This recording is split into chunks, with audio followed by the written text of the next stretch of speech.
Hello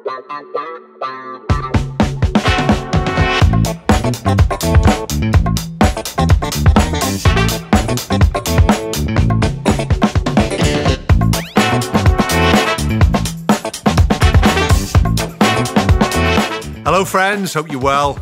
Simon Gibson here, reporting for duty. The podcast is called Success Won't Come Calling, and if you are someone who wants to be better tomorrow than they were today, then this is the place that you should be. I'm really excited about this episode, guys. My guest this week is Colin Sutton.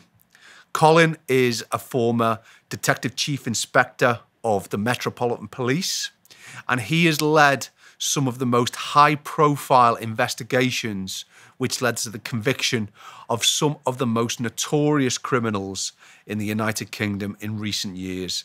I just can't wait to ask Colin about what he learned from those investigations, the challenges he's faced, and how he felt putting these awful men behind bars.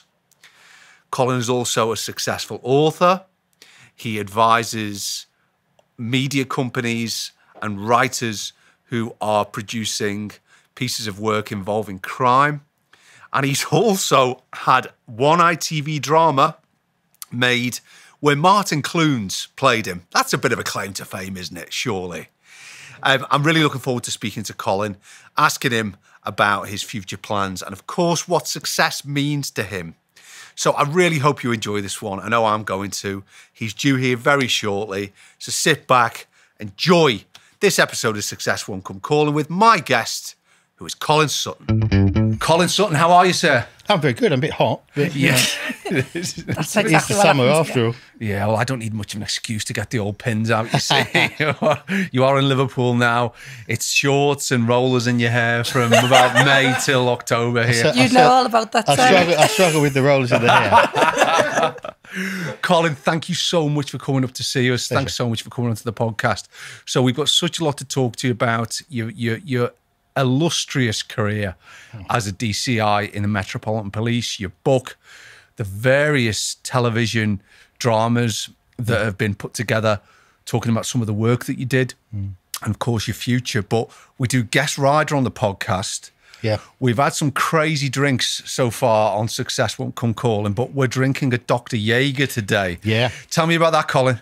Well, it's I've got this sort of affinity with Germany and Austria somehow, and I learnt German at school, and my first wife was half German, and pre obviously COVID, we used to go to the Nürburgring once a year at least with cars and with my son and a load of people with old cars and things, and it was camping there that this concoction we first had. We used to drink Jägermeister as a sort of a forfeit, if you like, when we were in the campsite, and it was often, with various things, people tried to be Coke, and then somebody invented this, we think, or heard about this thing called a Dr. Jaeger, which is with Dr. Pepper, and it's just the most amazingly synthetic plastic taste of anything. Reminds me of when my friend once microwaved some garlic bread and left the plastic on, and we tried to eat it. It's that sort of horrible. So when you said, you're going to drink it as well, I thought, well, I might as well inflict it on you as well. Do you know what? I had a little sip of it. It is quite drinkable, to be fair. It's not too bad. Actually. You didn't used to have this on duty, did you? No, no. I just no. It was just we hadn't been for a few years, and we had there was in my new book. I go into this, but there's a very sad incident over there as well. So it's kind of bittersweet because somebody in our group, a 22-year-old, just fell into a pond basically when he'd had a few too many and drowned. Oh, dear. We were over there, and I'm good friends with his brother and his sister-in-law. And that rather put the dampener on it in 2010. But we still go. We just don't camp anymore. The campsite's just too much of a sad sort of course, I thing can for us. understand So we that. go into hotels now. But of course, with lockdown and COVID, we've not been for the last couple of years. Absolutely. We'll go back again. Oh, we're glad you're back here, back up in Liverpool. So here's to you. Yeah, cheers. I'll just have to move my... Yeah, no problem. Don't worry. Cheers. I've got a long way to drive, so I might not drink it all. Yeah, don't worry. That's fine. So, Colin, you were a DCI in the Metropolitan Police. You embarked upon about 30 murder investigations during that time. Yeah. You've been out about 10 years now. Were you from a police family? Oh, very much so. Yeah, Great-grandfather was a PC at Tottenham he got invalided out in 1921, having been run over on point duty by a horse-drawn tram. And seriously, and he had a pension of £76 a year as a result. And then my grandparents missed out a generation. Then my father was a PC in the Met. I was a police officer in the Met. And my son is now a PC in the Met too. Oh, so right. 4 out of 5 generations. So I suppose it's the family business, really. Yeah, absolutely. Probably there are less stressful family businesses you could undertake. Yeah, but I don't know. I mean, it's each of us, I think, certainly, I never met my great-grandfather. He was dead before I was born. But my father and I both sort of say, yeah, we'd do it all again if we had the chance. And, things are very different now. And Joe, my son, has got a very different world to police than the one that I had in 1981 when I started, let alone what my dad had in 1956 or whatever it was, But you take it as you find it, and he enjoys it. He gets stuck in. He seems to be pretty good at it. So he's not a detective. He's no plans to be a detective. But he's a chip off the old block. He's a lot fitter than me. He's taller and fitter and runs around with shields a lot more. Although I did at his age, I suppose. So tell me about that period then. So this was the early 80s. What was the first period of your police life as you were climbing the ladder, as it were? I started at Tottenham as well, which was good. I'm a Tottenham Hotspur season ticket holder, so it was nice to be there for my sins. And I started there. It was a pretty rough, tough place in some ways. I come from Enfield up the road, only about 6 miles up the road, but in those days there was a world of difference in those 6 miles. It's not so much like that now. And I'd been to a sort of half decent school and done okay, and probably had a bit of a sheltered life, really. And some of the things that I saw were a bit shocking, and I think it was probably that stood me in good stead in lots of ways, because it gave me a kind of a baptism of fire. If you go somewhere that's really busy, you either sink or swim in some ways in your first 2 years. But also I think it's where I started this sort of technique of being able to compartmentalise what happened at work and what happened at home, and that's my work life, and things that happened there were very different to what happened at home. And I think that stood me in really good stead, because as my career progressed and I started dealing with sort of murders and serious crime like that, you could easily take it to heart, and people do get into difficulties mentally with what they're having to cope with. It sounds really callous of me, but I never had that problem, because I'd just always get in the car and start it up and put the music on and drive away, and I could leave it there. Well, that was definitely something I wanted to talk to you about, because I mean, your book Manhunt, which we're going to put on our socials, it is the most incredible read. Thank you. I felt that I was walking in your shoes, not just in terms of the sort of the published details of the investigations and the eventual prosecutions that you were involved in, but just the dilemmas, the decisions, the Monday mornings, the scrums, I felt that it really brought to life the granular and the reality of investigating complex, serious crimes. And that was one thing which occurred to me as I was reading it, that I think most of us do have a bit of a problem in switching off. I sometimes do. But for you, how were you able to develop that compartmentalization that you talked about? I don't know. I say it just kind of developed over the years. I mean, there was a time during the 90s when we were keeping horses. My first wife kept horses with me, and I'd sort of pop in there on the way home and bung a feed in and stand and stroke and talk to them for a little while. And somehow the reality of my life as opposed to the life I see when I'm at work kind of hit on, if you like. So there were sort of techniques like that. But I mean, the idea of kind of putting barriers between things is one that sort of comes back to me time and again with this, because I think being senior investigating officer was the best job in the police ever, and really, really enjoyed it.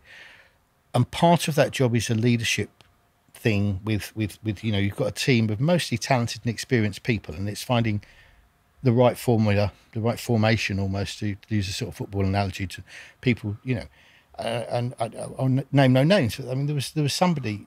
I had an officer who, to be quite honest, every time he spoke to a member of the public, I seemed to get the phone ringing, and they're saying, he just didn't have that skill. Yeah. But put him in front of some CCTV, and he had the tenacity and the eye for detail to do a really good job with that.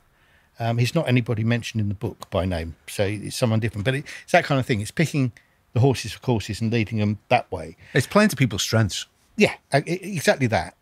But also I saw very much as my role was to provide this buffer between the politics, the higher officers, the senior officers to me, and trying really to absorb all that so that those people who are actually out there and solving it, because they're the ones who go and find the witnesses and take the statements and interview the prisoners, and I'm just sort of signing bits of paper, really. So the more I could keep that away from them and allow them just to get on and use their talent and do their job, then I think the more successful we became. Absolutely. And just talk to me then about you spoke earlier about the early days of your career. When was the point when you begun to get involved in the more serious investigations and when you actually started to lead them? It was. I mean, in some ways, it was relatively quickly. Well, I had a really strange sort of lopsided career because I got onto this sort of accelerated promotion scheme, which meant that I did my 2 years probation. I did a year nearly a year, 9 months of acting sergeant at Tottenham, and then went down to the police college in Hampshire for a year as a sergeant, came back as a uniform sergeant for a year, and then was promoted to inspector. So I was promoted to inspector in uniform, age 25, with 4 years and 11 months service. And it was quite frightening in some ways because I didn't really know all that much, to be honest. And I guess I learned then that the best thing to do in those situations is to ask and not try to bluff it, not try to busk it through. Yeah. But because of that sort of ladder or that scheme that I was on, the opportunity that I wanted to be a detective never arose because it wasn't part of that scheme. And I thought I'd missed my chance forever. And I ended up at Holloway in North London, which was a fabulous place to work. It was so busy, and it was like, it was like having a family. It was like a big family. We fought together, we ate together, we went out drinking together. We'd play football once every 4 weeks at the indoor school at Arsenal. They'd let us borrow it, and we'd sort of play 7-a-side until we dropped on the ground. And it was that, really good. And I'm still really good friends with people who were on my team at that time, and I left there in 1992. But what happened was that the Met decided in their wisdom that they were trying to thin out senior ranks, and there was going to be no promotions for 4 years or so. And by this time, I'd been inspector for probably 6-7 years. But they said, if you fancy going and being a detective, you can do that as a sort of lateral development. So I thought this might be my chance. And so I asked if I could do it. They said yes. I went and did the courses, went across to just down the road to Islington as divisional DI, detective inspector, and that's when I first started getting involved in major crime. And where are we now? Is that 90s? Yeah, 92. Yeah. 92. Yeah, so I've got about 11 years overall in service then. And I was, because my kind of seniority as an inspector was quite long, I'd act up in place of the DCI, so I sort of headed my first murder investigation there as a sort of acting SIO, because it was a simple local murder. And then there was still no promotions, and eventually in 96 I got a job in West Yorkshire as DCI in West Yorkshire, and I went up there for 4 years and spent 18 months on a division in Bradford, and then was head of force intelligence at Wakefield for the rest of the time I was there.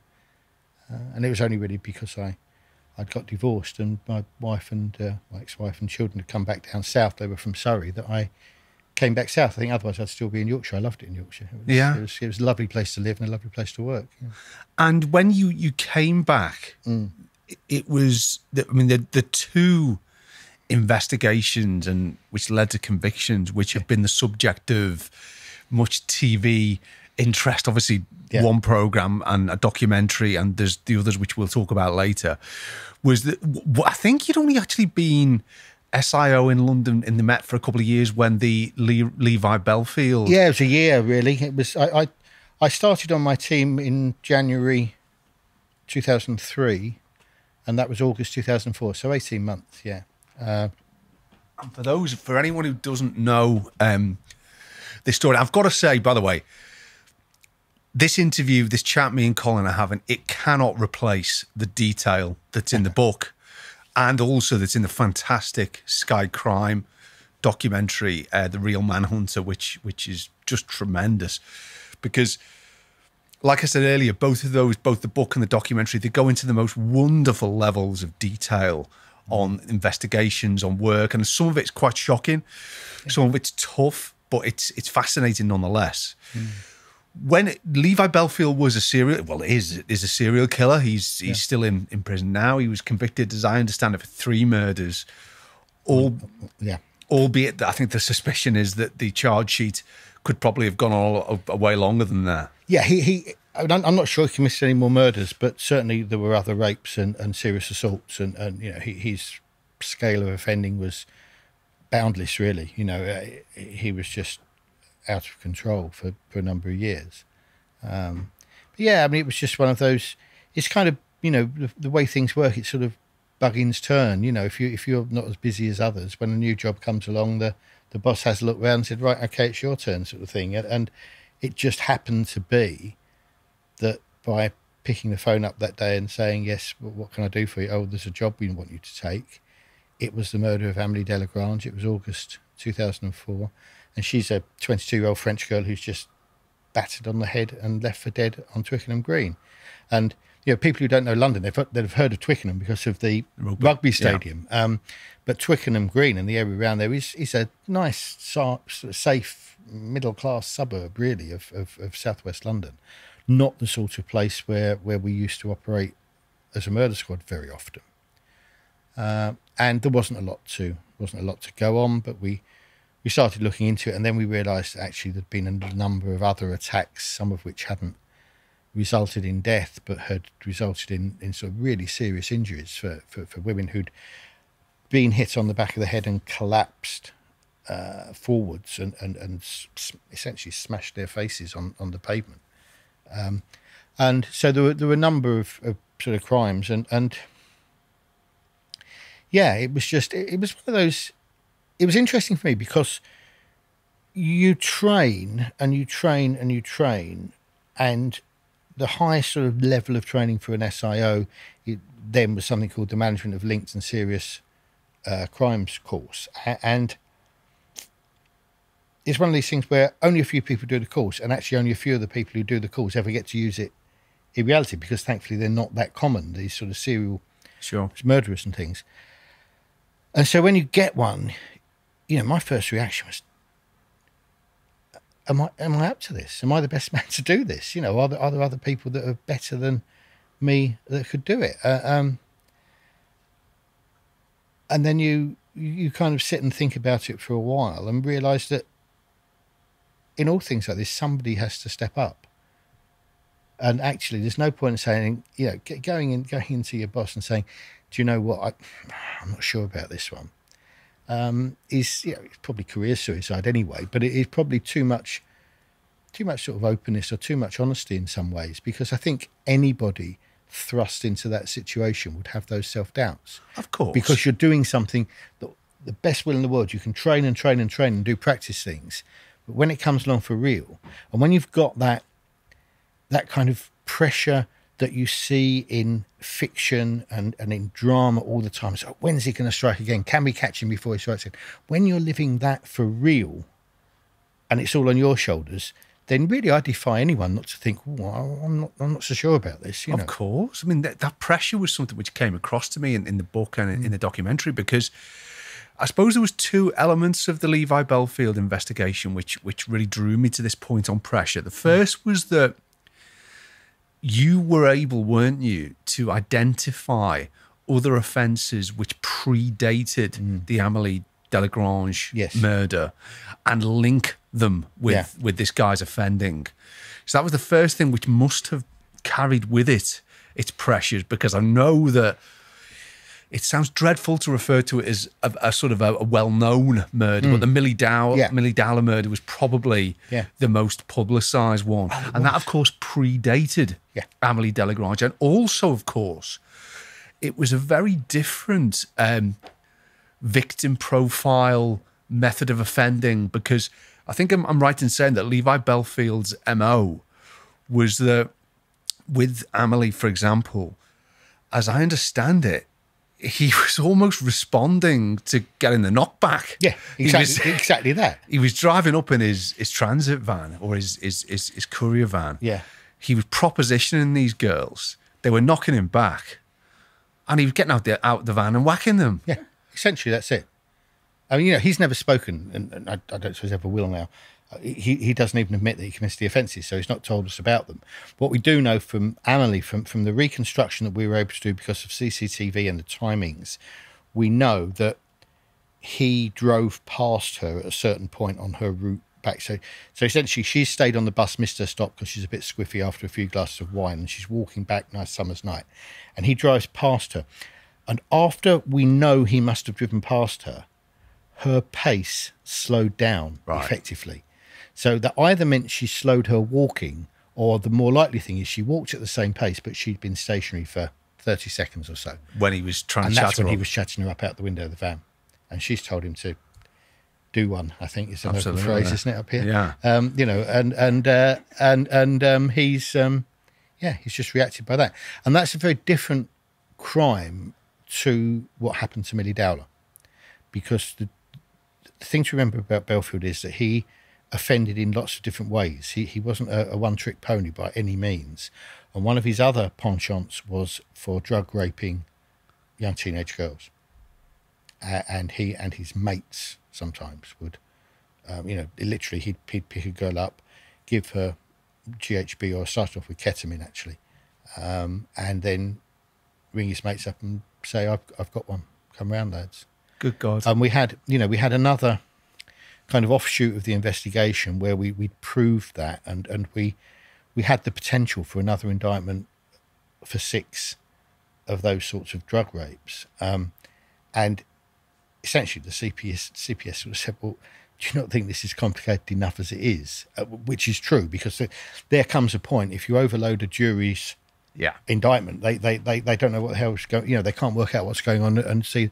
So the plan was that we would run with the murders, and then if he, by some chance, got acquitted of the murders, then we'd reactivate these rape things, because we never had to do that.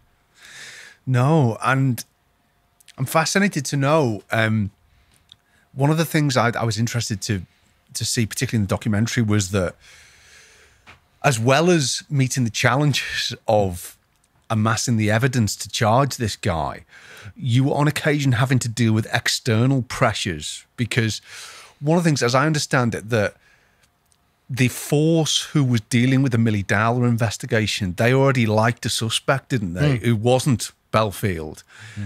And am I right in saying that they were a bit reticent in terms of accepting your view that perhaps Bellfield was the man? Yeah, I mean, they were, and I almost sort of, and he made a great dramatic scene in the drama, but it actually was exactly how it happened. And I was a little bit mischievous, really. I engineered it. I kind of said something that I knew was inflammatory to their superintendent, that was intended to provoke a reaction, because I wanted that reaction. I wanted us to have it out, if you like, and the second after I'd done it, and he'd sort of stood up and said, that's monstrous, that's an obscene suggestion, or something like that, my phone rang, and it really was the forensic manager who had some information on it, and I had to take the call, and I sort of stepped out to take the call like you do, and poor Jo Brunt, who was my sort of de facto deputy, she's sitting there with this sort of really angry superintendent giving it sort of pointed finger at her like that, and she's sitting there thinking, I don't know what's going on. And I went and took the phone call, I came back in and they'd all gone, and Jo was there on her own. I said, what's happened? She said, I think the meeting's over. and that was it. But that night he phoned me up. He phoned me up about 8 o'clock that night and said, I've been thinking about what you're saying. This Bellfield chap looks good, actually. we're on. We'll do it. So it kind of had the desired effect. But it's a very difficult situation. I've had to do it a lot with Bellfield. I had to do it again with Delroy Grant. Raking over the coals of somebody else's work, of a peer's work, is quite a tough gig, really, because nobody likes it. Of course they don't. It's human nature. And when you haven't, if you've got a situation where somebody's thrown their hands up in the air and said, it's beaten me, I can't do this, I need some help, then that's fine. But if they haven't and they're still there, and all of a sudden you've got to come in and say, why are you doing that then? Why did you do that? And there's always going to be a tension. It's a very difficult thing personally to manage, And particularly against the backdrop that, this is people's lives that potentially, if someone has gone off down the wrong avenue, it could be people's lives that are at stake. It could be victims' families, which obviously it increases their anxiety. But I think what you've done there in terms of tackling it head on, that's got to be the right strategy in terms of getting it out on the table. And because you've got a very calm, non-adversarial manner, I could see how this superintendent was able to go away and reflect. Yeah, maybe. I think we're both batting for the same side here. Yeah, I think so. I mean, I knew him anyway because my wife worked with him, and I knew him. Not very well, but I knew him socially and so forth. And he was a nice guy, and he still is a nice guy. And he didn't even mind how we portrayed him because it was absolutely true. It was what happened. But yeah, it's. I think they call it storming and reforming or something, don't they? That if you've got a group, you have to have this sort of bust up before you can get on. And it was almost I was trying to provoke that because it wasn't going to work, me just going there saying, you ought to look at this guy. And they say, oh, yeah, we'll get round to him. And I left. That wasn't going to resolve anything. Sometimes you need to force the issue and need to make things happen. And it certainly made things happen. But it worked out. It worked out for the best. So. Absolutely. Yeah. So when you reach the point, I actually watched some of the interviews with Levi Bellfield when you were at the stage where I think he was seriously in the frame. He came across at first as a bit of I'll say a Jack the Lad. That's probably not a great investment, but he came across as almost quite jokey at the start. Levi Bellfield's not an educated man, but he's street smart and he's cunning, and he, over all of his adult life, he was 38 years old when we arrested him. So for the previous 20 years, I suppose, he had been able to talk or charm his way out of trouble, had been able to kind of abuse police officers to a degree or kind of gain their trust and manage them in various ways. And I think he thought that he was going to do that again with us. And that was why he started off in this. And it was, the whole thing was I won't say a game of cat and mouse because it's much too serious to call it a game, but I'm watching, there's a great fallacy on TV drama is that DCIs do not do interviews with suspects because people are specially trained. It's DSs or DCs who do it. But what I did do was watched every minute of every hour, and there were lots of them on sort of closed circuit TV. And so you're watching it. And I mean, the first time we were communicating by text messages, and you'd be texting down to the officers saying, ask him about so-and-so, because that was the only way we could communicate. But very quickly, for example, we noticed that he was trying to say no comment, but he didn't want to say no. He wanted, because he thought he could talk his way out of it, so he wanted to talk. So he was being advised to say no comment, but it wasn't his nature. And he started doing these silly things. It was a bit like, oh God, what's the film? Wayne's World, where they say something and then say not, and it negative. So he'd go, yeah, well, no, that's not my van, is it? It doesn't look a bit like my van, but no comment. Like that, and so he sort of say something and then try and negative it by saying "but no comment" at the end, which is quite amusing. And he was also turning around in his chair, wasn't he? This was the sort of the mind games, if you like. We noticed quite early on that he became engaged and wanted to talk if you showed him a map or a photograph. So that text went in and said, "Just keep feeding him bits of paper because it engages him," and he starts. So we did that, and he'd obviously realised that the next day. So he'd decided he wasn't going to engage with us at all. So what he did was he's sitting at the desk and he starts shuffling his chair round, and he got round through 90 degrees. So he's sort of sitting facing his legal representative who's next to him. and then they're still interviewing him, and then he shuffled another 93, so he's now got his back to the interviewers. We're watching all this, and then he starts, because he's really close to the wall, then he starts sort of walking up the wall with his feet. And it was only at the point where his feet got sort of above his shoulders on the wall that the solicitor sort of said, look, this is not going to look good if they play this in court.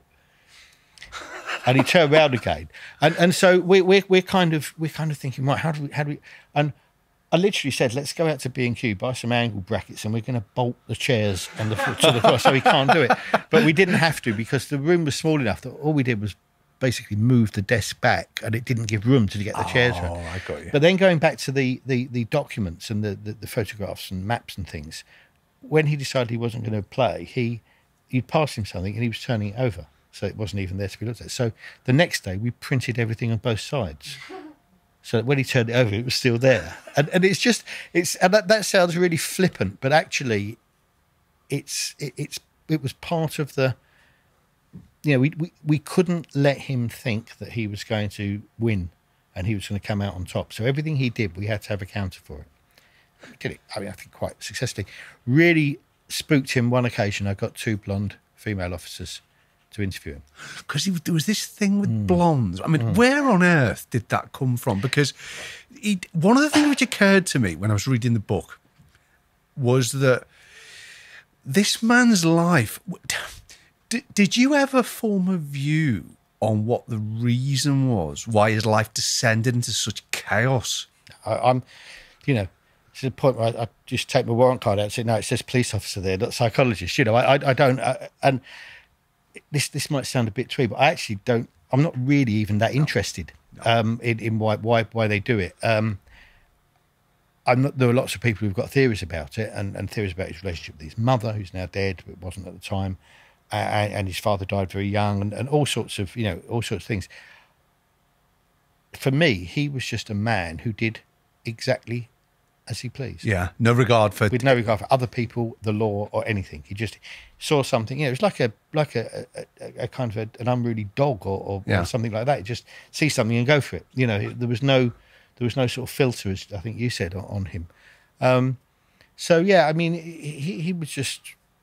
Yeah, he this thing about blondes came from one of his ex-partners who,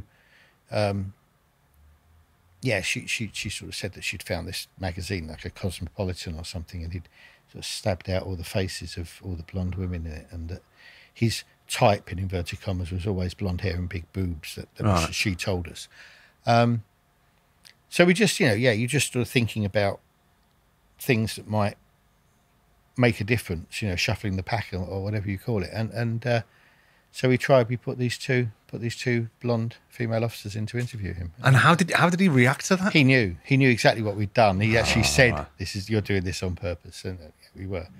And I mean, he and I had we didn't have a relationship at all, because it's in the book. I won't use the words because it's a family podcast, but I'm introduced to him. This is Mr. Sutton, he's the boss, and he's just F off something or other, and that was his first sort of opening gambit to me, the first one I ever spoke to and clapped eyes on him. So, and that kind of was how it went from there onwards. And I'm not quite sure what I did to deserve that, but I think it was just the fact that, I don't know, perhaps I think he might have realised at some point it wasn't going to work like it always did this time. That it wasn't. And I mean, there's a moment in the trial which was amazing. And Brian Altman, QC, who was our leading counsel, fabulous guy who prosecuted a number of cases for me, and very, very good, very not dramatic, not over flowery with his language, but as thorough a lawyer as I ever come across. And he used to say, "No surprises, Mr. Sutton, no surprises," and that was basically it. Everything had to be done, so he knew what was coming, and there were no surprises when we went to court. But he was very, very good, and he's got Bellfield tied up in knots about something to do with the Marshall McDonald murder and getting rid of the car and going on holiday. And it was the first time I saw sort of panic on Bellfield's face, and that sort of sneer that he had was wiped off. And he said, look, you've got to give me some slack here. I'm fighting for my life. And as soon as he said that, I realised that was the wrong phrase. And I looked at the judge and I looked at the jury and could see that it had hit home. Because why would you say that? And unsaid was, "That's more than Amelie or Marsha had the chance to do, you know? Absolutely. And from there onwards, it was kind of going downhill for him. He got flustered, he'd lost it. And I think that was the moment he realised perhaps he wasn't going to win this time. Well, I would think so. I wanted to ask you, as part of that investigation, a number of things happened which I felt were so relevant to this issue of how reaching a successful outcome is delivered. One of them was, I mentioned to you just off camera before, that the lack of DNA, the lack of forensic evidence in the case meant that the investigation was so meticulous. It literally was trawling through hours and hours and hours of CCTV footage. And one of the instances was that emerged that I think it was in relation to one of the previous, the crimes which preceded Amélie de Grange's murder, that the investigating force had omitted just through error to watch a particular section of the CCTV, which turned out to be relevant. Yeah. How are you controlling your emotions as lead officer when that emerges and you're left to find a positive way forward with such an omission? Yeah. Right. Very first thing you say is, yes, someone's cocked up. And we're going to have to say, as I just did by knocking the microphone, we're going to have to say hands up, as a force, because it was a Met borough that had done it, not the Mercer one. As a force, there's been a mistake here. Someone's got up. But I'll tell you what, the best thing we can do in light of that is to put it right. And the way we put it right is to convict him of that crime and show that when we realised our mistake, we could retake the ground. Nothing to do with you people, because you didn't make the mistake. So you go out there and we do what we do and we make sure we convict him. And the tough job now is for me, because I've got to go and see Amélie's parents in France and explain to them that if our colleagues hadn't made, just a simple human overlooking error, the sort of thing that goes on in all sorts of walks of life and all sorts of organisations hourly, if not daily. Absolutely, of course. People make mistakes. It just so happened that this mistake meant, probably, that he wasn't prevented from killing Amélie de Grange. So that, and sometimes the outcome from a mistake kind of makes it more grave, doesn't it? Although it's just a simple error that sometimes it'll have no effect at all. It doesn't matter. This time it did matter. So it was my job then to go out and see them in France. And I was expecting all sorts of difficulties with that, because I kind of thought if this were an English-British family in London, of whatever nationality, but somebody, in the culture of the UK and the kind of litigious culture that we've got now, I would know that going and telling them that, next thing they're going to have a solicitor, there might be, depending on, there might be kind of support groups and protests and all sorts of things. It's going to be big. I didn't know how it would go down in France, but I was kind of ready for that sort of thing. I teed up another force who would would be willing to come and do a sort of a review of it to keep it independent from the Met and other family liaison officers if they didn't have trust in me and my team anymore. And all that stuff's gone in the background. And we fly out to France in that context. And we go there and they've got this wonderful house that Amélie's father had designed. He was an architect and it was their first house when they were married. He designed it, had it built, big farmhouse in Picardy, and we went there, and I'd met them before at the funeral and spoken to them when they were over in the UK, and I had a good relationship with them. I don't speak any French, unfortunately, so I had to have an interpreter, a DC who spoke French, who was there with us, and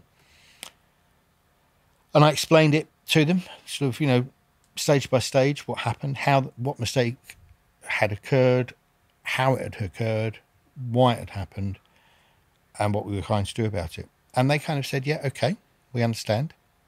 Thank you for telling us. We thought you were being completely open and honest with us. Now we know you are, because you've not tried to cover this up. They said, we're not so sure the French police would have been so open about it. So I'm thinking, well, at least we've made some progress here then. They said, but we are where we are. We can't change what's happened as much as we'd like to. The thing to do now is to get on and make sure that he's convicted. And are you all going to stay for dinner with us? What And it wonderful literally people. went like that. And it was just the most amazing reaction that I really, truly didn't expect. And you know, when I wrote the book, it brought a lump to my throat. When I saw it enacted like that, absolutely as it was, except without the interpreter, but otherwise in the drama in Manhunt 1, it was exactly how it happened, like that. And I just thought these people are amazing. They're just so dignified and just so Well, I much. was going to say, let's pay tribute to them guys. What wonderful people to be able to respond in that way. And totally unexpected. And I say, I'm pretty sure that back at home, I would be very. I just don't think that reaction would have happened these days. And we stayed, and she cooked us this lovely 5-course French meal, and then her father opened this wooden chest that he'd built where he had all the local farmers had their sort of hooch and he said, "Oh, try this one." And it was just a really wonderful night with them, from something that I thought was going to be the most difficult conversation I'd ever have. Incredible. Again, you do seem to have this knack of being able to confront difficult situations, and your air of calm and transparency that you bring. I mean, the different circumstances. I'm thinking back to the superintendent in the Millie Dowler investigation. You've not hid from that. You've confronted it. You've not shied away from the detail. So I think I give Amelie's parents such a lot of credit. But you've got to take a lot of credit yourself, sir. But it's about leadership, isn't it? You know, it would have been entirely possible for me to send the family liaison officers and say, right, go and tell them. Yeah. Take your interpreter with you. You two go and tell them. And I think that would have been cowardly. I think it would, it's just not what I'm there to do. I'm there to do that sort of stuff. It's my job to do it, and it's also my job to be seen to be doing it by the team, because that's how they become inspired, or they feel that they're being insulated from this, and they can trust me to do difficult things for them. So, there was never a question in my mind that I wouldn't go and have that conversation. Well, fair play to you. It was going to be me. When you were in court, you've worked so meticulously and hard to get this awful man in the dock, charged and standing trial for these appalling offences he committed. Yeah. How did you feel when the guilty verdicts were read and the sentences were handed down? Yeah, that's an interesting question.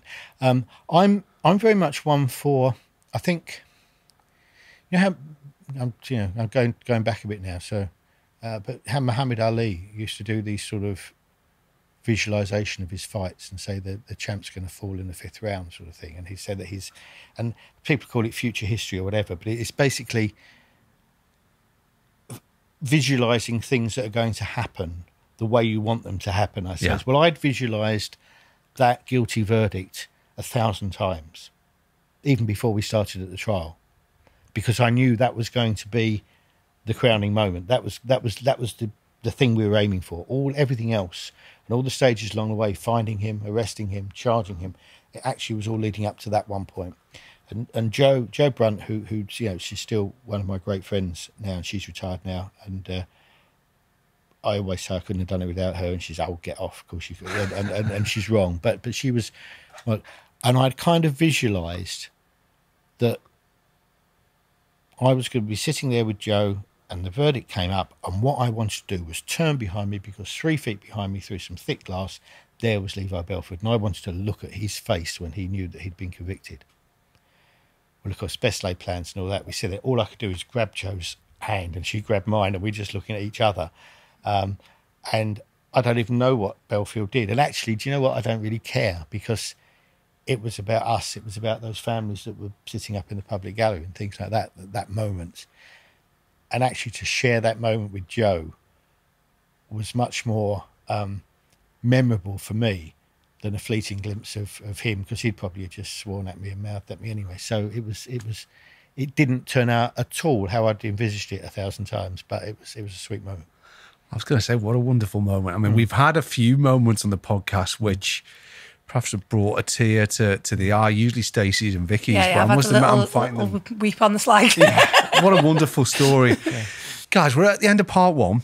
We're going to have a breath, and we've got half time now. And we're back with Colin Sutton in part two. That's been absolutely fascinating and gripping and very moving, Colin. And we've got much more in part two. We're going to be talking Colin's other work as he moved through his career. We're going to be talking the future in terms of Colin's next book and the next drama, which is on air very shortly. And of course, I'll be asking Colin what success means to him. Stick with us. See the other side of half time. Hello friends, it's half time. My recommendation this week is another podcast. Can you believe it? It's Lex Friedman's podcast. Lex is a US podcaster and his show is one of my favourites. I'm going to recommend a specific episode of that podcast. It's episode number 196, and that is Lex's interview with Yeoni Park.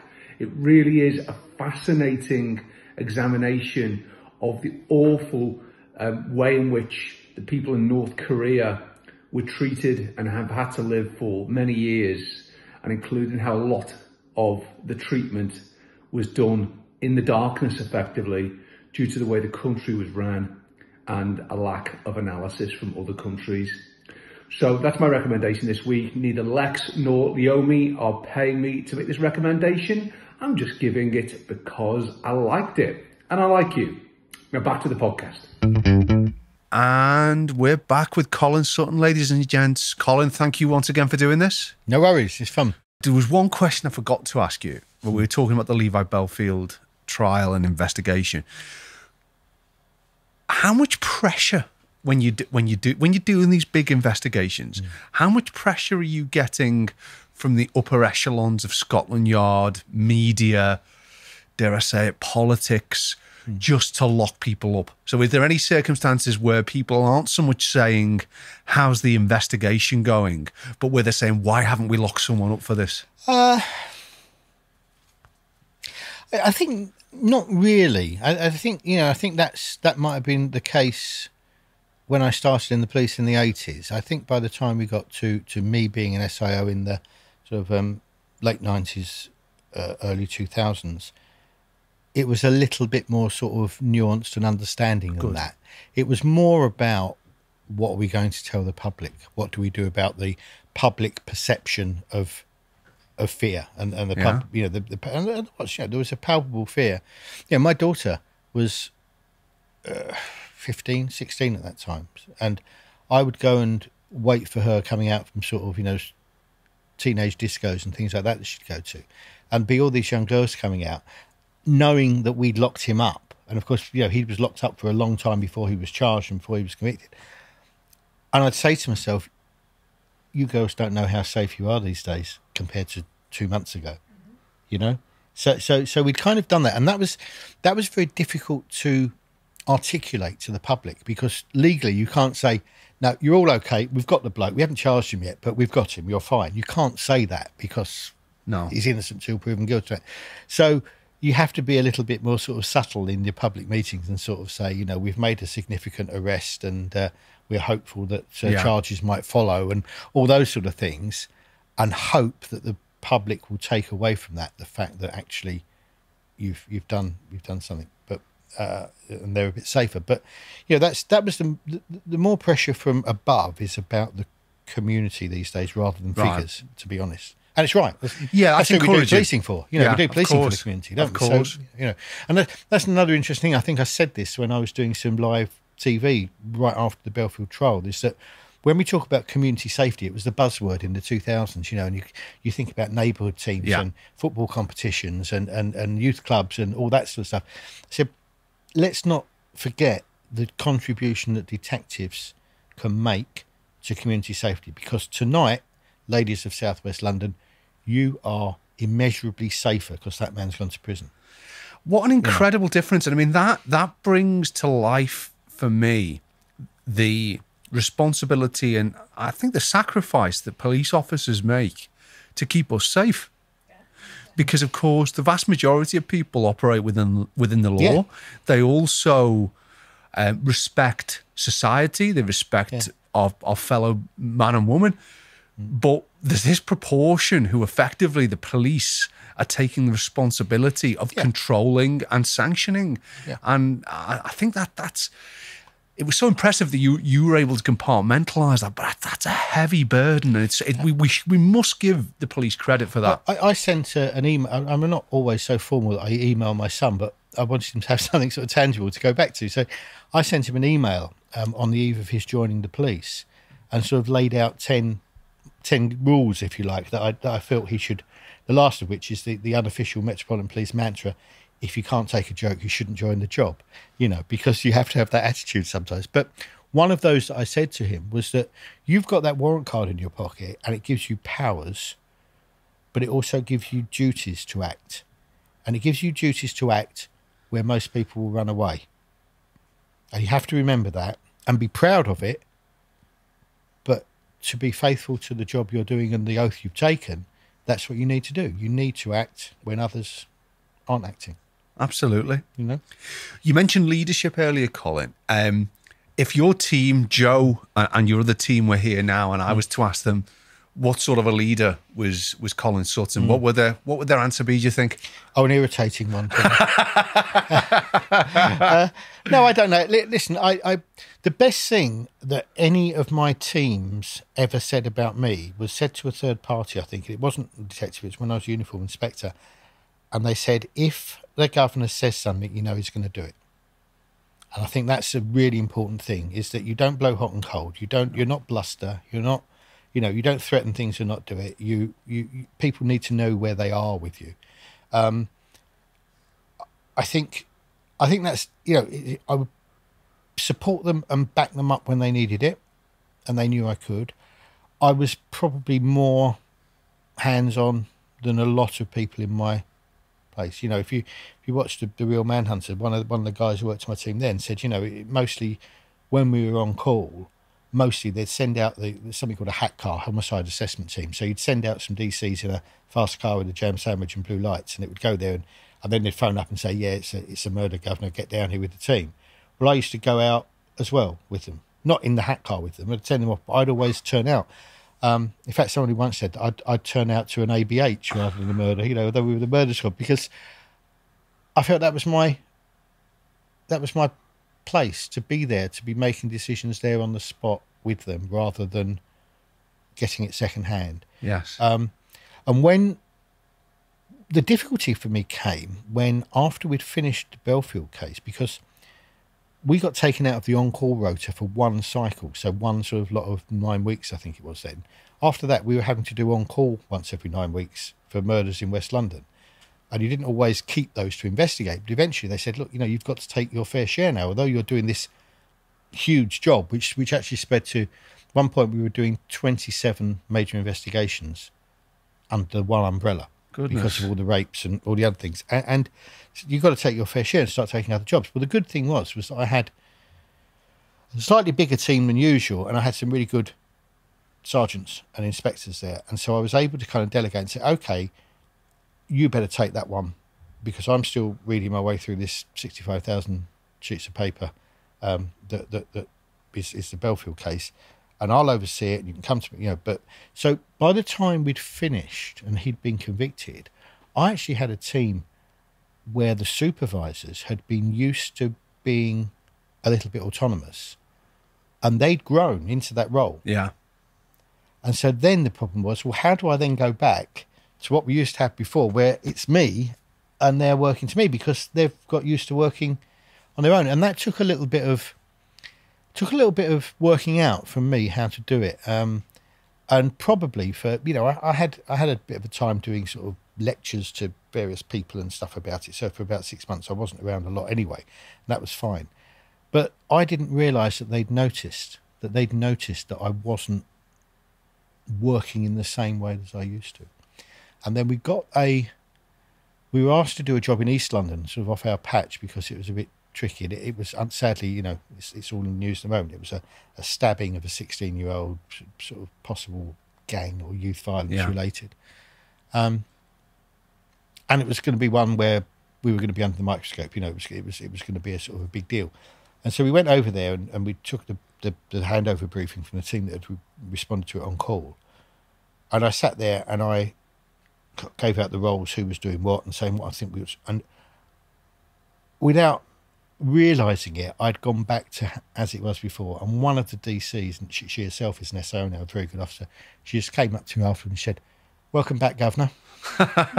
And that meant the world to me as well, because I knew exactly what she meant.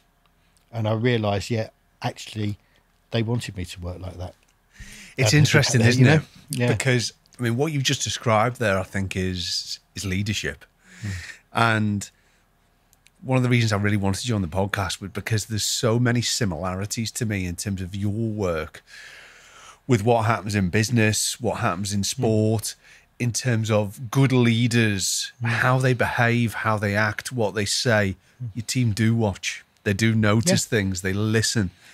And the better the leader, the more they get watched, because people want to follow them. Yeah. So it's fascinating. We talked earlier about this issue of the community and the other investigation. I should just say, by the way, guys, that the Levi Bellfield investigation, as the main subject of the book, it's been the subject of a fabulous ITV drama. Martin Clunes played Mr. Sutton very well indeed. You have a second book en route, as I understand it. It's going to be published later this year, 16th of September. So a couple of months' time, on guys. Amazon already. You can pre-order it on Amazon. Well, we're going to put that on our socials. If it's a patch on the first one, then it'll be a wonderful read, and it relates to your successful leading of the investigation into the crimes of Delroy Grant. And also, as I understand it, there is another drama which is going to be... Is it ITV again? ITV again, Martin Clunes again, 4 hours this time, and it's about the same time, September. Fantastic. Delroy Grant is a fascinating case insofar as he was a serial rapist who operated for 17 years in London. He'd gained the nickname the Night Stalker. He was in many ways, in terms of his life, the polar opposite to a Levi Bellfield, because whereas we describe Bellfield living this chaotic life, this almost, unbelievable commitment to breaking laws and society norms. Well, Delroy Grant on paper was the opposite. He was a family man. He was regarded by neighbours as a churchgoer. He, as I understand it, cared for his disabled wife. But then he had a sideline for 17 years, raping and sexually assaulting elderly old ladies. So it's almost bewildering, this split in his life. It is. I mean, I guess the best story to start off with that is the contrast between Bellfield. As I said to you, when I was introduced to him as the boss, he told me to F off. And when I was the same with Delroy, he bowed his head, he extended his hand, shook hands with me. Now, this is 2 hours after he's been arrested. He's just given the DNA sample that he knows is going to put him in prison probably for the rest of his life. And he was standing there we'd taken his clothing like we do, and we give him like white jogging bottoms, a white sweatshirt, and white cheap trainers or plimsolls or whatever you call them, slippers, pumps. And so I've got this West Indian man, Jamaican man, 50-something years old, all in white. And I just sort of try and, you try to make a rapport. You try to sort of get him talking to you, at least, so it'll make things easier. So I said, what are you doing then, batting or bowling? And he realised what I was saying because he's all in white. He says, you into cricket? I said, yeah, I am actually. So I bet you don't still play. Now, I'm a little bit put out here because he's about 6 years older than me at the point, or 5 years older than me. So I said, well, yeah, I do actually. He said, yeah, I do occasionally. I bet you don't bowl and bat like me. I said, no, I just bat these days as well as I ever could. He said, oh, I still bowl and bat. And he said, England were going on tour to South Africa that year. And he said, what do you think about the team for the tour in South Africa then? I said, I think we'll probably do one more quick bowler, really, but we've got a good... Yeah, I've been saying that to the boys. We're standing there. It's 3 a.m. in the charge room at Lewisham Police Station, and I'm having a conversation with this serial rapist that we've been seeking for 17 years about cricket. And it's just like and I think I've put in the book, I said, my dad told me when I joined, you'll always think you've seen everything in the police, and then something else will come along. Well, that was one of those moments, because it was just like really bizarre. And I'll ask you the same question I did before about Bellfield. I mean, I could totally understand. I mean, it's a human reaction, isn't it? To if a rapport exists, it's human nature to build it to some extent. Yeah. Did you form it? I know this isn't your job, and you made that clear very eloquently before, but because he was this human being who, in many ways, acted responsibly in his life, did you form any view on why he was pushed into this utterly abhorrent behaviour? No, it's baffling. It really is baffling, because he obviously had a genial, a sociable, a caring side to him. And again, the difference when we had Bellfield, his friends and people that knew him, that spoke to us, said we always knew he was a wrong, and it was just a matter of time before you got him. Yeah. Delroy, it was, no, you got the wrong man. You must have, no, sorry, not Delroy Grant. No, he's the mainstay of the cricket team. He's the dominoes captain at the pub. He goes out with his wife was a Jehovah's Witness, and he'd converted to that, and he used to go out before she was too old to go out door knocking with her and this sort of thing. And they're saying, you must have the wrong man. He can't be him. And yet, we knew it was him because the DNA told us it was him. And you had to kind of scratch much more deeply beneath the surface to find out people who then started coming and telling things about domestic violence, about mistreatment of his children and things like that. But the facade, if you like, or the image that he projected to his friends and neighbours was of a great bloke. He was clever at keeping it hidden. And that's why he didn't get nicked for 17 years, I guess. But when I saw the episode on The Real Manhunter about Delroy Grant, I mean, the reason why Manhunter was such an appealing title for me, because it was a film was called Manhunter, which was all about. It was all about the obviously it's fictional. Thomas Harris wrote it. It was about the character. Well, it was the first time we were introduced to Hannibal Lecter, the character, and it was the police officer investigating. But in that particular film, the criminal, the killer, was someone who presented this facade, and who the investigating officer was able to catch through. I'm going to use the word empathizing. Yeah. Which is not a great word in these circumstances. But was there any element of you, in terms of, obviously, there was such a meticulous investigation. You did this, I want to move on to this surveillance that you did in that case. But when you met him and when you were considering his crimes, was there any element of you seeing in his eyes just any reasoning? No, not really. I mean, I just did what I did because, really, I guess I'm not going to be the one that's dealing with him for most of the time. It's going to be DCs and DSs that do it.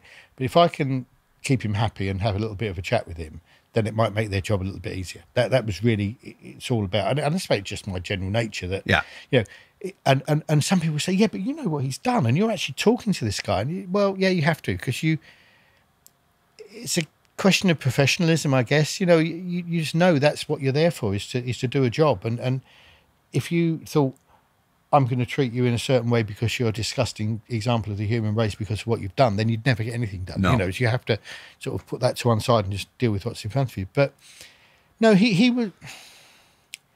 I think he was. He's so complex a character, Delroy Grant. He is the only burglar I ever encountered or heard of who would deliberately wake up his victims to talk to them. Most burglars, if they find somebody in, run a mile. Yeah. If they find somebody in that's in bed and asleep, they might creep around and take a few things and go. But I've never heard of anyone wake anybody up. I've never heard of anyone raping somebody and then getting her a glass of water. He used to check for a pulse. He'd check their neck for a pulse. And he'd have these conversations with them about his mother, about their lives, about, one of them sort of said, what would your mother think if she knew what you were doing now? And he said, oh, my mother's been dead for 4 years. The government let her down, and went into a sort of conversation about that. So there was always this element of control with him. There's no doubt about that. He started it off by waking somebody up with a gloved hand over your mouth, and he's taken all the light bulbs out or cut the electricity off, so you can't put a light on. He's got a torch. The terror that must have gone through those old people's minds when that's going on. But in lots of cases, he would spend not just minutes, hours sometimes talking to them, and wouldn't have touched them other than to control them, but not sexually touch them. And that's kind of where I think the investigation sort of lost its way to a little bit, to a degree, is that everybody thinks of him as a sexual predator. And yes, he was. But actually, there were a handful of rapes, 20 or so indecent assaults, but over 200 burglaries. So he was a burglar. He was first a and burglar foremost. Yeah. who happened to do some sex crimes every now and then. Was he burgling for financial motives? Yeah, but not very much. I mean, he hit the jackpot once and got, I think, 3,000 in cash, but often it would be 20 quid and some jewellery or something like that. It wasn't. I don't think that his finances weren't good. He wasn't he owed money and wasn't that sort of well off, but I don't think he did it for financial gain. No. I think it was more about control, and it was more about the thrill he got from controlling and talking to these old ladies. Did he ever admit it? Like, he never ever admitted No, it? Nathan, who was served after me, because my DI on it, he went to see him in prison just before he retired in the hope that he might talk. He just said, no, I don't want to talk to you. Didn't do it, not me. And his defence, his comedy defence, if you like, was basically said that when he split up from his first wife in 1979, and she knew they were splitting up, she saved semen and saliva and gave it to a friend who worked in a hospital who stored it properly.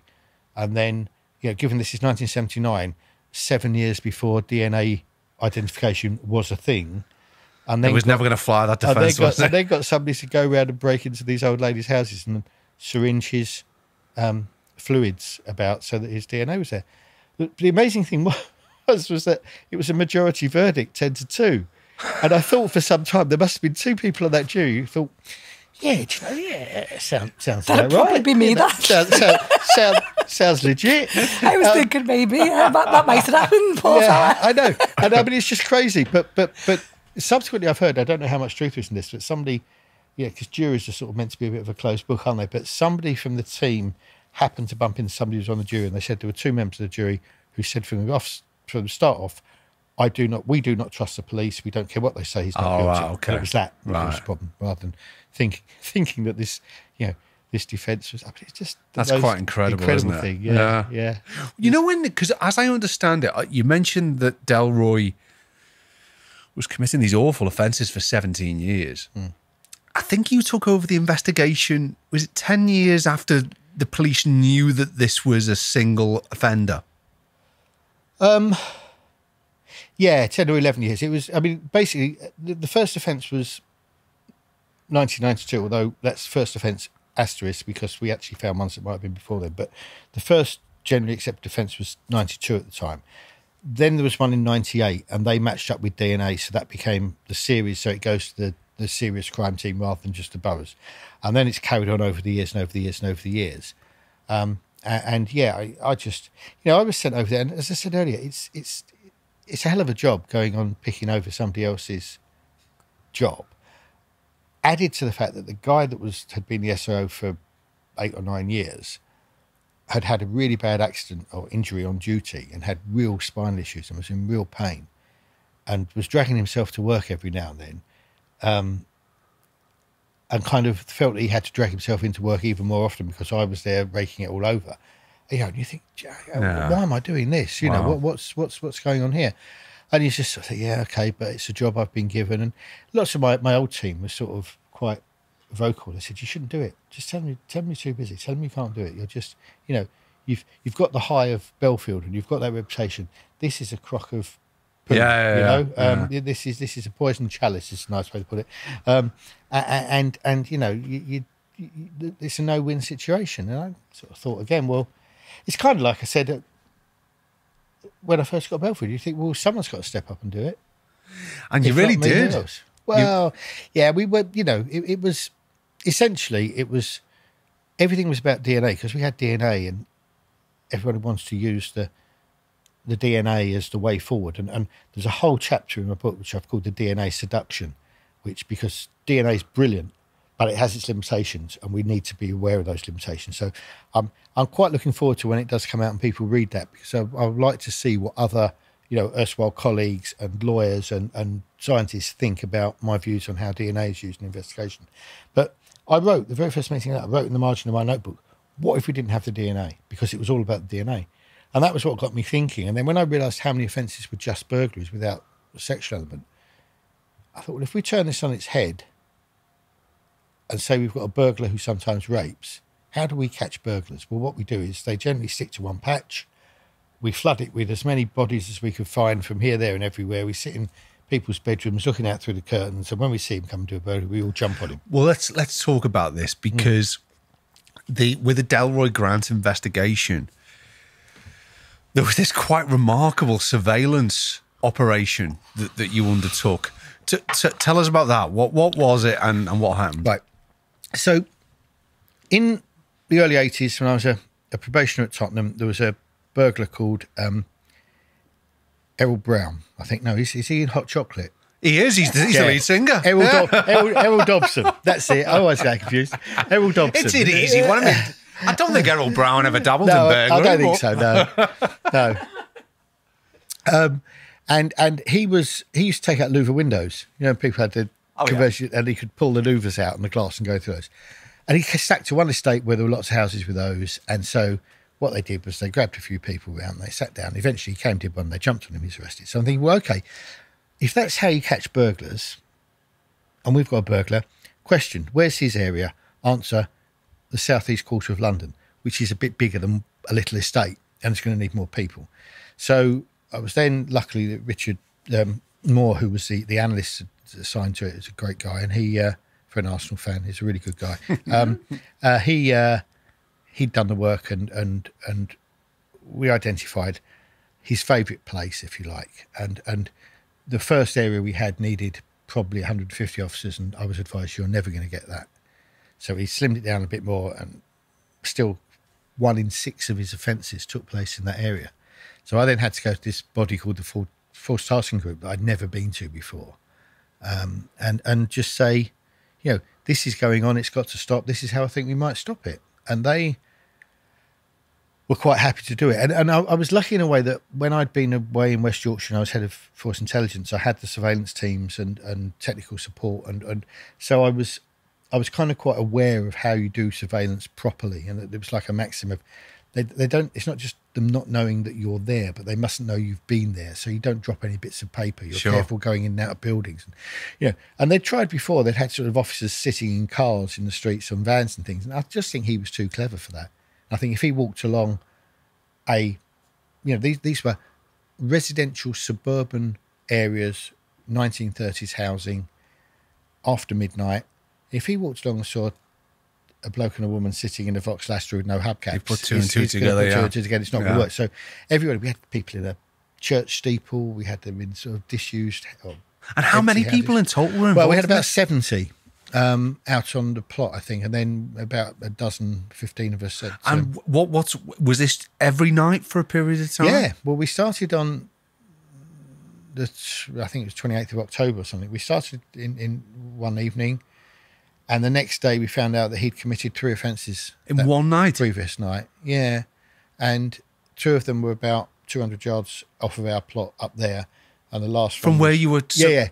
And the last one was about 200 yards off of it, in that direction, down south. And if you'd been that slight difference, you'd have called him. Bigger, we'd have seen him. But we then realised he must have driven through because of the timings. And then we were able to go to CCTV and find out what vehicle he drove, which was a help. And then the second night, he committed an offence up in Lambeth, so a long way from where we were. And it makes a fantastic scene in the drama, because essentially you've got a woman who hears him breaking in, hears her side gate go, gets on the mobile phone to 999. I'm being broken into. He's kept on the line and gives a commentary of him coming through her house until eventually he comes into her bedroom, snatches the mobile phone from her, throws it away, swears at her and legs it. And as he legs it, the police car comes around the corner and he goes down an alley and the PC gets out and he's chasing after him. And the chase went on for nearly 2 miles. This PC was like a fit young officer. Couldn't catch him. We started to think this guy's superhuman. You know, it's really a surprise that he was in his 50s when we got him, because I suppose, adrenaline, Sure, you know, makes you. And essentially he went, you know, over fences and through a river and eventually went over a wall into a superstore car park, and he just disappeared. And we were that close. We were 20 seconds behind him. How do you cope with that disappointment and frustration? Because your strategy was spot on in terms of the surveillance. It wasn't really. I mean, because he was off of our plot doing that. So the kind of glass half empty view was, oh, that will spook him now. He'll be so worried he nearly got caught. He won't do anything. He'll stop. So, yeah, possibly. But glass half full, he'll come back to where he's comfortable, where he does most of his offending, because he thinks that was a bit close up there. I'll go back to where that was my view. So we carry on. And what's happened then is that Nathan, who is my DI, is on a course then for 2 weeks. So I'm doing the night duty, if you like, in the control room, running this, but I've also got my day job back at Lewisham during the day. So, and I'm, you know, whatever I was, 48 years old or something then. And I'll be quite honest, I was knackered by the end of the 2 weeks. Anyway, but I'm doing this and nothing's happening. And we've got foxes and cats and, you know, that's it.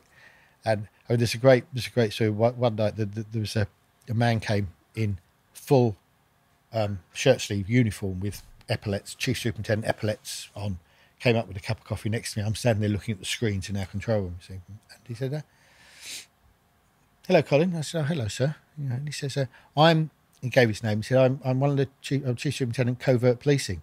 I wanted to say I'd have expected a better disguise, but I thought I'd better not. He was standing there in uniform. I thought, actually, it's probably not the time for those sort of quips, Colin. I said, all right. And he said, how long do you think we can keep this going for? So I said, till someone's got the balls to sign it off, sir. The day before he murdered someone. And he sort of said, drank his coffee and went away. And that was it. But that was the feeling, was how long could we keep it going for? Because it was very expensive. Of course, and 70 officers. It was all on me, you know. And how much does that... How much is that monitored, or how much pressure is brought to bear on that? Because obviously these are appalling offences.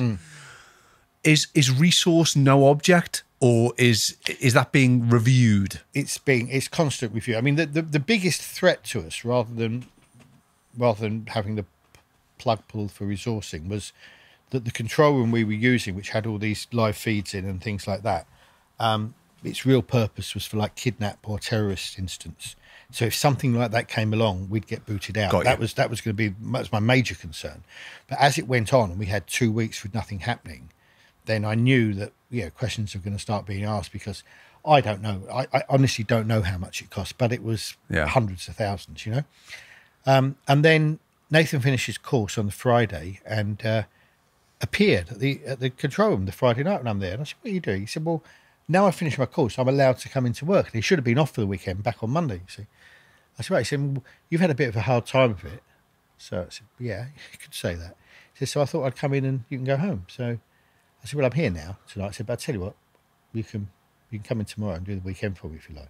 Yeah, okay, it's fine. So he's really good, really, really good guy, Nathan was. And so that Saturday, I think England had a friendly against Brazil. And I sat and watched that at home, had a couple of glasses of wine or whiskey or something, and not Dr. Jaeger, obviously. And it was, I thought I'd have a good sleep tonight, because I'd really been at it. And about 1:20, the mobile goes next to me. Hello, and it's Nathan. He said, hello, Colin, it's Nathan. Oh, hello. He says, I think we got him. Just like that.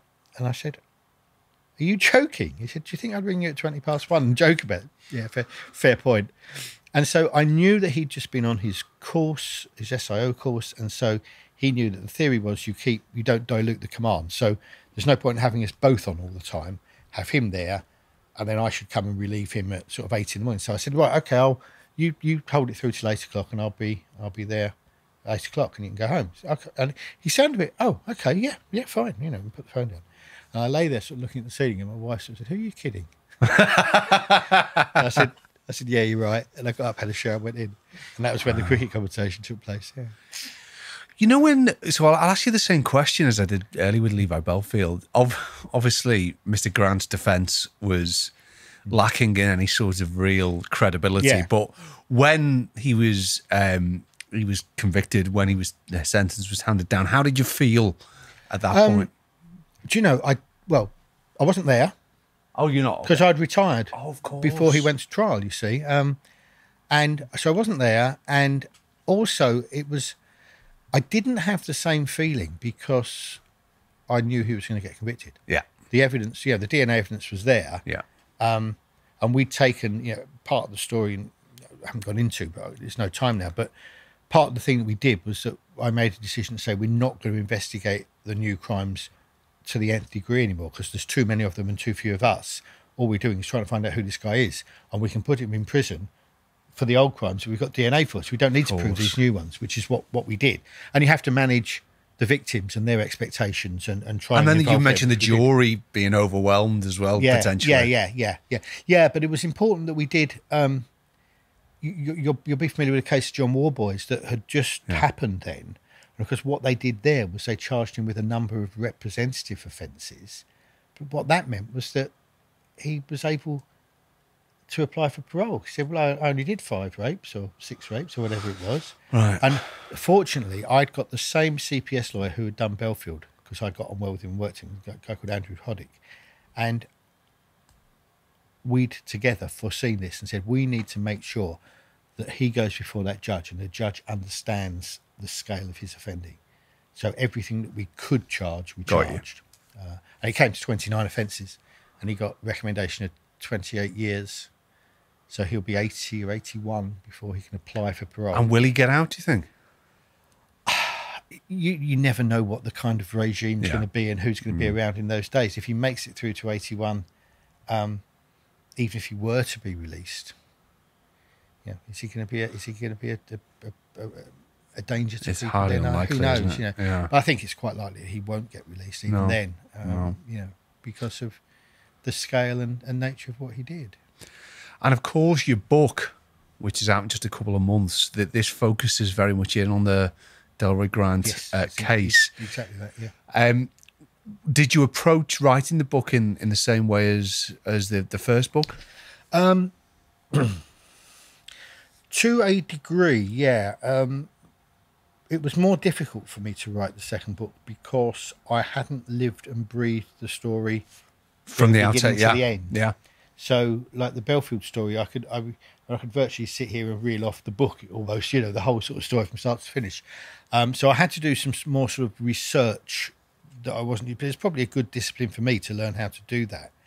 The way that I write is other people who write books sort of look at me agape when I say how it works, but because of the way it came about, and what happened was I started writing the first book. I wrote about a quarter of it, thought this is a load of turgid nonsense. Nobody's ever going to want to read this, and stopped. And Ed Whitmore, who's the screenwriter who does the dramas, approached me to help him with something else, which I did and never got made. But we became friends, really. We just hit it off, and we liked working with each other. And it was he that kind of sold my quarter-written book for me, almost, to Buffalo, who made the drama. And Ed phones me up and said, I hope you don't mind. I've shown your 20,000 words to a TV company. They want to talk to you. And I went along to talk to them. I said, we want to option your book that you haven't yet written to make a drama. Oh. And so I did. And then Ed came and stayed with me for a week, and we wrote the first episode, and they took that to ITV. And eventually, it took a time because the staff changed things. Eventually, ITV said in 2017, yes, we'd like this, please, three episodes. So summer of 2017, I had 2 episodes to assist Ed with writing for television and 3/4 of the book to write. So we didn't go on holiday that summer.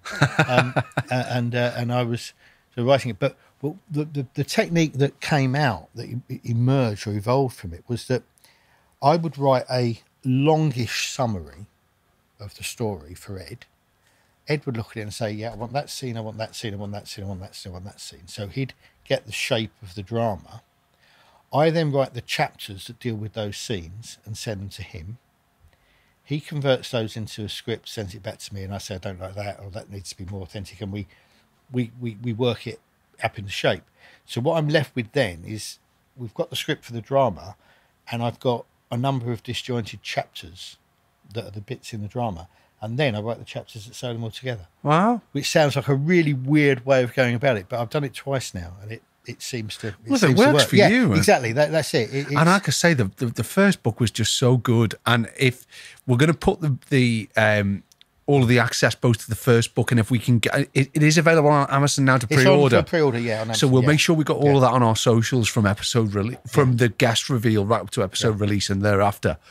But I just want before I've just got my eye on time. I know you've come a hell of a long way to see us, but I just wanted to ask you, when you've done these unbelievable achievements in terms of bringing these men to justice, when you were living it, were you enjoying it? Yeah. Oh God, yeah. Wouldn't do it. You couldn't do it if you didn't enjoy it. Look, I like, I'm sad. I like pub quizzes. I like crosswords. I like puzzles. And it's just that extended into what I thought was the best job in the world.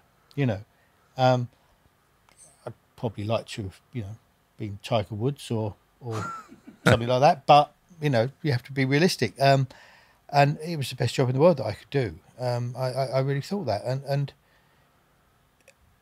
I guess in some ways it didn't hit me at the time that how important it was. It was just going to work, and it's got a bit of a tricky one on at the moment, but we'll be okay. It's only really looking back on it. What I find sort of mind blowing in some ways is that other people are so interested about what I did. Why did 10 million people want to watch a drama about it? Why did however many 27 pences or whatever it is I get per issue of want to read the book? It's and you have to be careful. You have to sort of ground yourself a bit on that, because otherwise you sort of think, well, everyone's interested in this. Well, I lived it. That happened. That was me. That was my life for a few years. And you have to be a bit careful how you sort of look at it like that. And but I did when I stopped working. I delivered flowers. I ended up just by circuitous route. I won't tell you. I took a job as a relief driver for some florists in Surrey, delivering flowers for national minimum wage, and I was happy as anything. I was plodding around. People always smile when you give them a bunch of flowers at the door, and it passed the time. All of this came along by accident, so I've just grabbed it and thought, well, if I'd be silly not to, really, because it's given me. I meet people like you who actually, for some reason, want to sit down and talk to me, and it's great. And I've been going around for the last few years, sort of talking to people and meeting people and going places that, I would never have thought I'd get to. So, and what I mean, I can completely get that, and also the fact that you're spending almost 100% of your time now on media work, and that when I say media work, I'm talking about the books, the TV. Also, I know you work on advising crime writers and people who are making crime TV programs. I guess on those Monday mornings when you were in your scrums in the Met, you probably wouldn't have thought you would end up doing that. Never did it. And the one, one of the big driving things is, and I'm hopefully we're really close now, is there's a series of murders that I think are solvable, and I want to make the only way we can do it and get the funding to do it really is to get a TV company to make a program about it, about us doing it. Me and some of my old team, Joe, and that, and we're going to try and these are cold cases, are they? Yeah, and we're that close, I think, now to somebody giving us a green light. So that's great, because that will actually combine the media stuff with a bit of investigation again. And I'd be hooked on that. Yeah, I can't wait to get home tonight, because I'm going to get on ITV and watch this other one. Yeah. So hopefully that will come. The company that make the real Manhunter are in sort of pretty advanced negotiations with the broadcaster to make that happen. And if they do, who knows? There might even be another case to chalk up. Well, I'm excited about that. It's real life celebrity here now today. I'm telling you, it's been absolutely inspirational, Colin. Before you go. And thank you so much for you've driven from Norfolk to see us today, and we're so overwhelmed for you to do this. I've got to ask the same question I ask all my guests. What does success mean to you?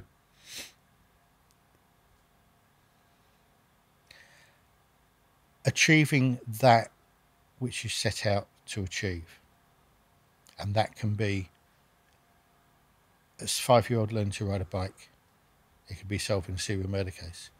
You know, it's success comes in, for me, in many different levels and ways.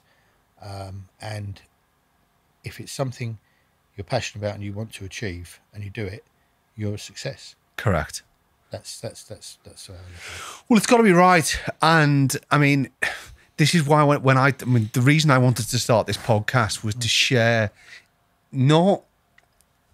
it definitely isn't something we don't meet with guests here to sort of follow a rule book on success. It's really just to learn what the DNA of success is. And what you've just said, Colin, in terms of if you're passionate about something and you set out to achieve it and you accomplish it, then you are a success no matter what that goal is. Yeah. So it's been an absolute pleasure. It's been a joy. Thank you so much for coming, Colin. I'll say this, and I know I'm speaking on behalf of all of the team. We've had some fantastic guests on this podcast so far, but the fact that you've made such a difference, not just in terms of your accomplishments, but in terms of the people who you've helped. And I would think the ending point is you've helped lots of people who don't know you've helped them, because it's the victims who haven't become victims due to these awful men's crimes that you've prevented suffering those awful, awful instances. So thank you so much for coming on our podcast, Colin. Take care. All the very best. And let's give it up for Colin.